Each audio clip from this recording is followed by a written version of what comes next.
Hello, welcome to Open the Gate. We're still in Antwerp for this very special moment of the season. My dear guest today is Ingrid Baars. Hello Ingrid.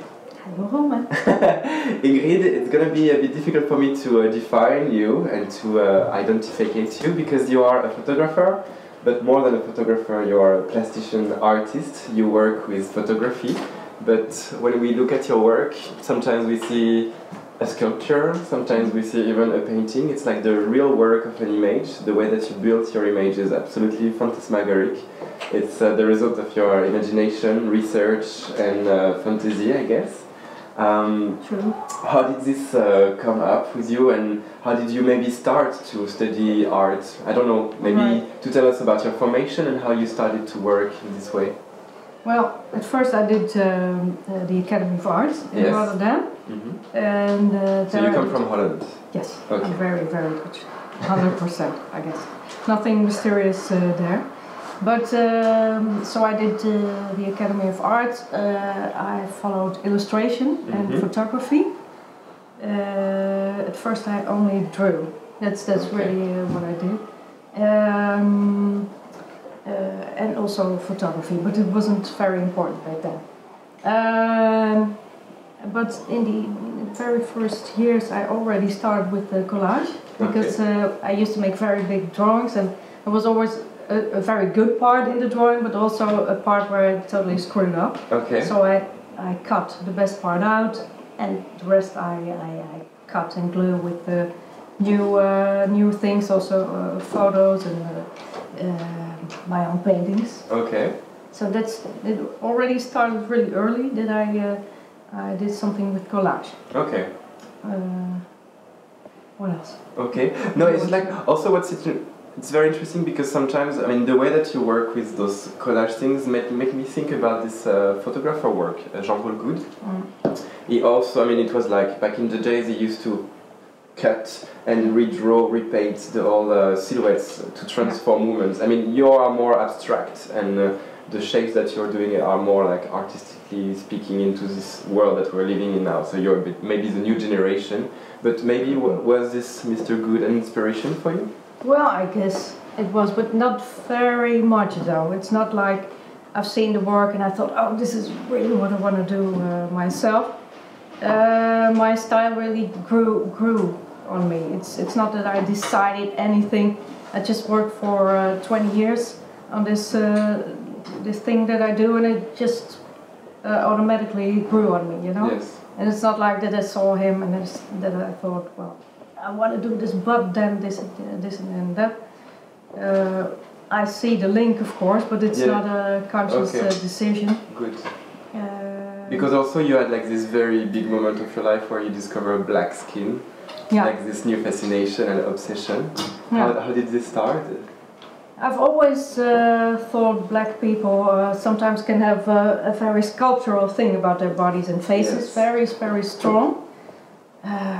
It's not that I totally prefer black people, also like very fair skin and red-headed women.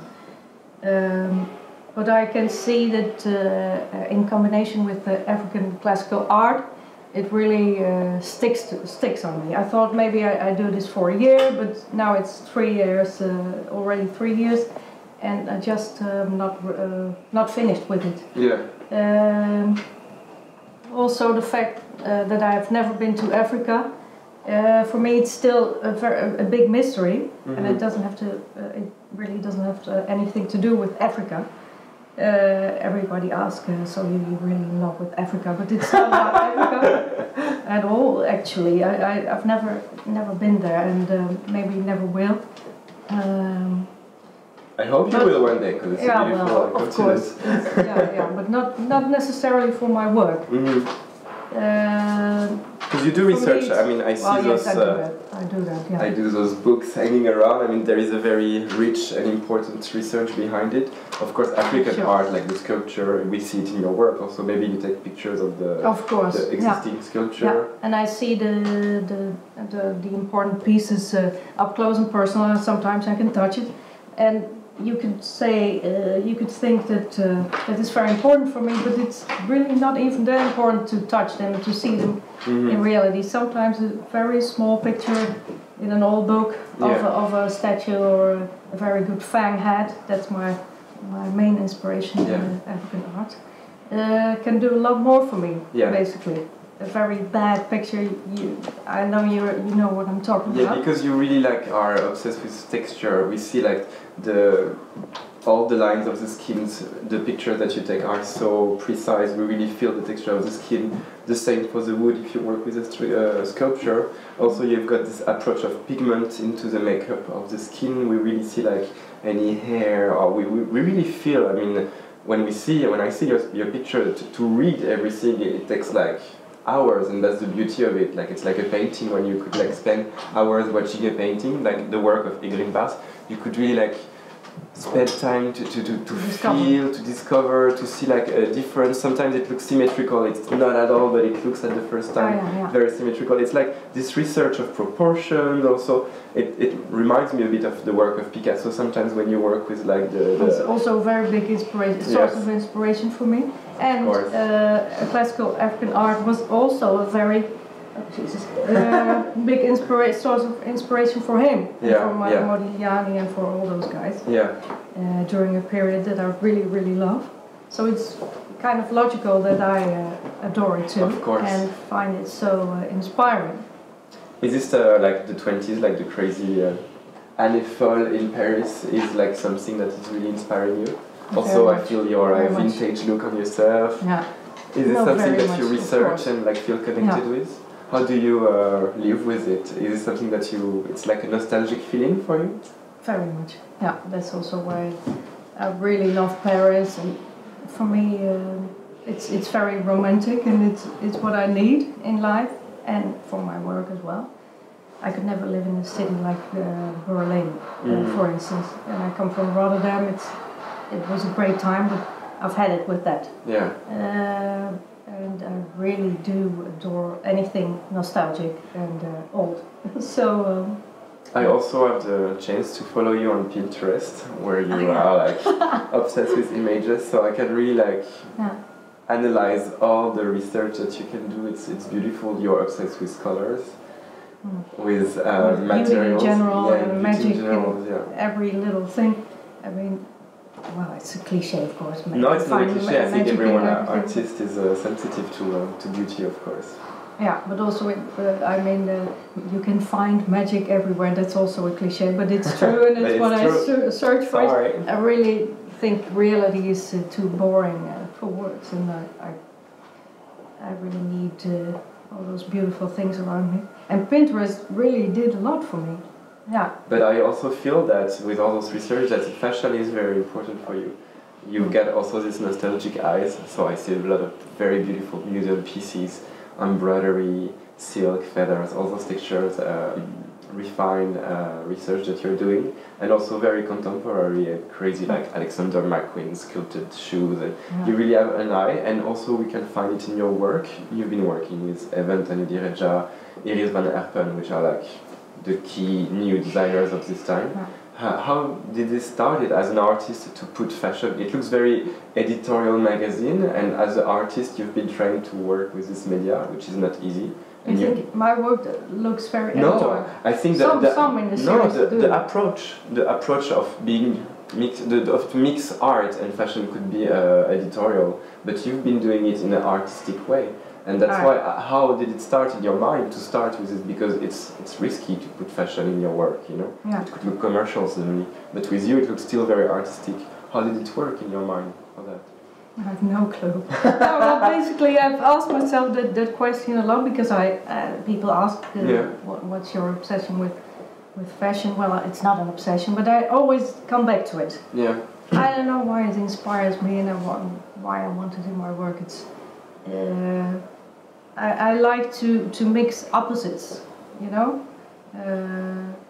So I think it always needs a hint of fashion to easily get it, drag it into contemporary feeling. Otherwise, it would be too. Shit, I don't know the word. But I think you know what I mean. And you never, yes, I do. But you never had like people criticizing your work with this neo-colonialism feeling that you could give with this black skin research or the little once, yeah. Yes? Once, I think, yeah.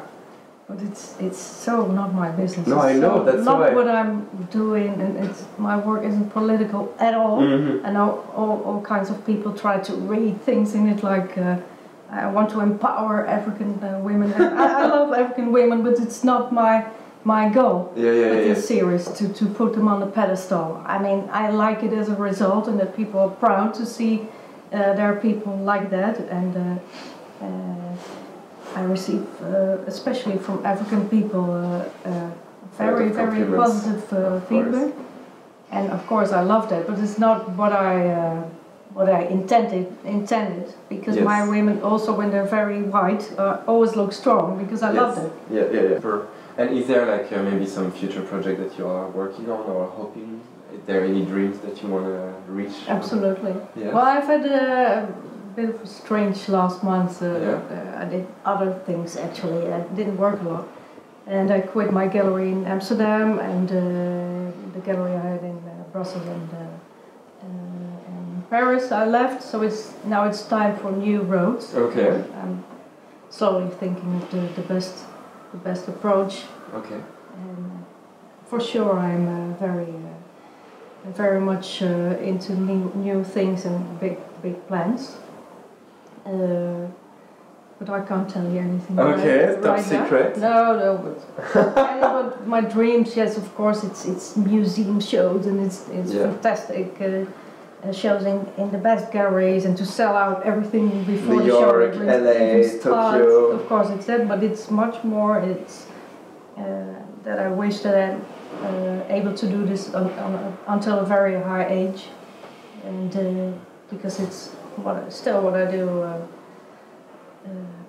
best, I think, and love the most, except for my dog, of course. Mr. Mike, Miss Mikey, Mrs. Mickey, Mrs. Mickey dog. Yeah. Okay, thank you so much, Ingrid, for welcoming us in your research room full of books. Thank you very much. See you soon, and we will be following your work, I hope, and all your surprises and crazy projects. You're the first to know. Very good. Thank you, Ingrid. Thank you. Thank you for watching Open the Gate. I see you very soon on souvenirsfromearth.tv, and you better continue to following us, otherwise I'll kill you. Bye.